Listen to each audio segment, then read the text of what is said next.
The force F acting on a particle of mass m is indicating by the force time graph as shown below. This is the force time graph. In the y-axis, they are going to show force in terms of Newton, and the x-axis indicates the time in terms of seconds. The change in momentum of the particle over the time interval from 0 to 8 second e. Okay. So here initially it's from 0 and it is moved to the point 2 and it is up to 6.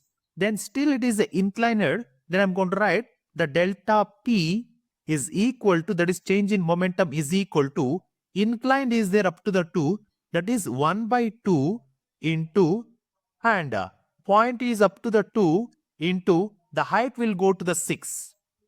And next it will come as the negative.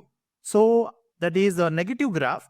Then we can write that is from the 3 to 3 into 2. Then again it will go to the positive up to 2, that is equal to 4 into 3. Then if I am going to simplify, 2 will get cancelled. Then 6 minus 3 into 2 6 plus 4 into 2 3 12.